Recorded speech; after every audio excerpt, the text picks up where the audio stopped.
You're on a treadmill for an hour, running for what seems like an eternity. That's right. Well, but the machine says you've really only burned a few measly calories. Should you really believe it?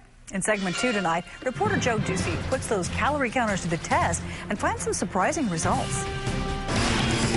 We work out to work off the weight. I had really bad habits because it makes me feel good. And we rely on the equipment to do its job too. Most exercise equipment comes with a built-in calculator. It's supposed to tell you how many calories you burn. I would say they're pretty accurate. But how accurate? To find out, we came here to Arizona State University's Exercise and Wellness Program. They use something called a VO2 test. There's probably no other system in the world that's more accurate. Glenn Gaser is the director of the Healthy Lifestyles Research Center. Gaser and his research assistant Siddhartha and Gotti say the VO2 test shows exactly how many calories are burned doing anything. Okay, ready? I'm putting it to the test using the lab's treadmill. First, by weight. So my guess is 215 to 220. It looks like you're about 219. And height. I'm guessing 6'2 and a half. 6'1 3/4. Really? Oh my gosh. All these years. Next, you're going to tell me I'm not Irish. It's time for the mask and one very high-tech ear apparatus. They hooked me up to a harness, a first even for them. First time we've ever used the extra large. I'm ready. Time to exercise.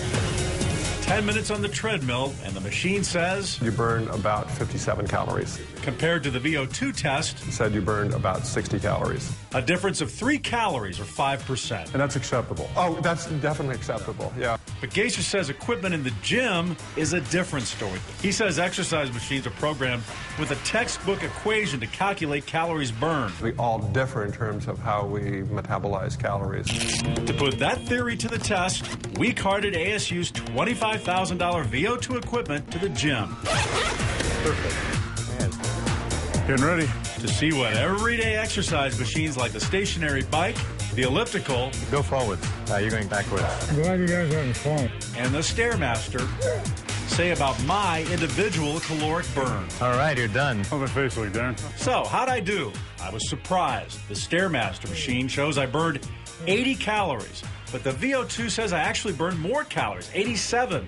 So the machine underestimated my calories by about 9%. The stationary bike shows I burned 36 calories. The VO2, it calculated 42 calories burned. So I actually burned 6 calories more than the machine says, or a difference of About 15%. Let's go and have donuts, man. Ice cream. Burned a few calories. I'm ready. So, which machine was off by the most? The elliptical. It says I burned 54 calories. But the VO2 says I burned 69, a difference of about 20%. Really? Okay. Our results show all the machines we tested actually underestimated how many calories I burned. Well, that's a surprise. And Gotti says it depends on who's doing the exercise. Definitely some people are getting gypped and some people who are getting more bang for their buck like you. He says the issue is not what you're working out on or where. It's no fault of the gym. It's no fault of the manufacturer. Back in the lab, I really think people should take those calorie counts on the exercise machines as a ballpark figure.